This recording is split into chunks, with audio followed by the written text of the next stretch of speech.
Welcome back, everyone. Today's episode will absolutely blow your mind. We're diving deep into how your own brain might be sabotaging your financial success. Have you ever considered that the very thing inside your head could be keeping you poor? Yup, that's right. Your brain isn't exactly programmed for making you rich. It's built for survival. Sometimes, those instincts don't harmonize so well. So let's uncover 5 hardwired mental programs that may be holding you back. Wait, so does that mean our brains are like working against us? That's crazy. Are there actual reasons behind it? Oh, definitely. I stumbled upon a statistic that just knocked my socks off. 78% of Americans live paycheck to paycheck. Can you believe it? And this includes people raking in 6 figures. The root of the problem often boils down to this concept called the DALA, scarcity mindset. What exactly is this scarcity mindset?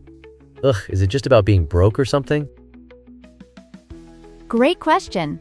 The scarcity mindset is driven by the amygdala, your brain's survival center. When you check your bank balance, that little area sends a bolt of fear straight through you. Instead of considering opportunities for investments, you get consumed by the threat of loss.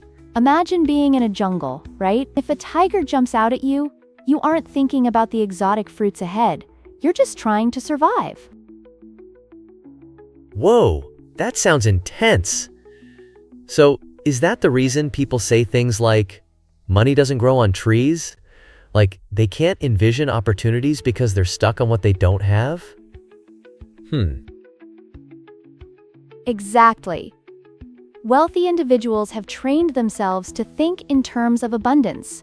They see possibilities when others see limitations. It's like transforming a brown, lifeless desert into a flourishing garden, all because of a slight shift in your mindset. Oh, it reminds me of when I'm shopping and I'm like, ugh, I need times this, but then I totally forget about it later.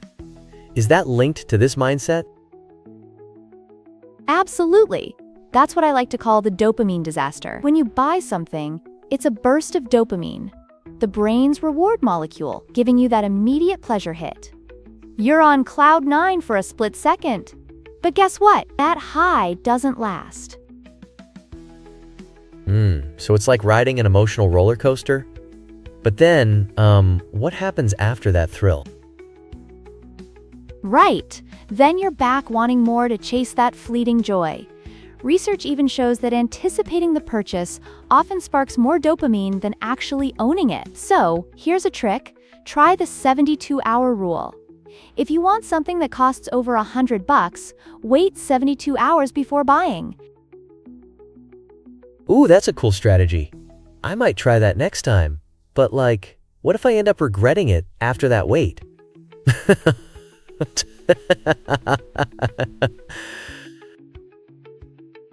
Great point. That's where the next mental program comes in, loss aversion paralysis. Research by Nobel Prize winner Daniel Kahneman indicates that the pain of losing $5,000 is way more intense than the joy of gaining that same amount. It's like losing a beloved pet just hits you harder. Oof, that's heavy. Yeah, so people get stuck in this rut then, right? They hesitate to make moves because they're scared of loss? Exactly. This leads to what's known as analysis paralysis. Wealthy people have learned to weigh the cost of inaction. When they get older, they realize they'd regret not trying more than trying and failing. You really have to face your fears to move forward. Haha, I can totally see myself looking back thinking, why didn't I at least try to invest in that company? Wait, what's next on this list? Laughs.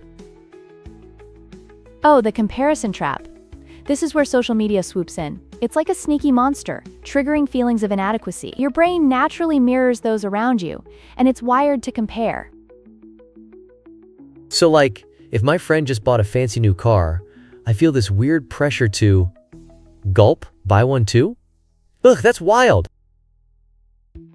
Exactly. And that leads to financial stress. Wealthy individuals curate their social media influences carefully. They unfollow accounts that spark spending urges and follow those promoting wealth-building habits. Oh man, I think I really need to do a social media audit. I can't even scroll through my feed without feeling like I need the latest gadget. How do I even start? Now's the perfect time for that. Finally, we have the comfort zone cage. Your brain prefers what's familiar over seeking growth, which can trap you in low-paying jobs or a dead-end routine. Seriously, I feel that. It's almost like my brain is like, why risk it? Exactly. But wealthy individuals gradually expand their comfort zones. You could even try a technique called fear setting. Define your fears around asking for a raise or starting a business. Often, the worst-case scenario isn't as scary as it seems. That's genius. So to rewiring our brains and breaking free from these blocks, there are actual techniques we can use, right? I'm intrigued. Yes. Consider engaging in a 21-day rewiring challenge. Start each morning by jotting down 3 things you're financially grateful for. Assess the long-term value before any major purchase. And once a week, take a small financial risk. Okay, that sounds like a solid plan to me. I'm super excited to see some changes in my mindset. Laughs. And remember, it's all about reshaping how you think. Addressing these mental systems can really turn your financial journey around. Thanks for tuning in, everyone.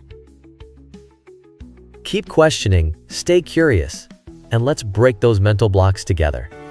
I can't wait for the next episode.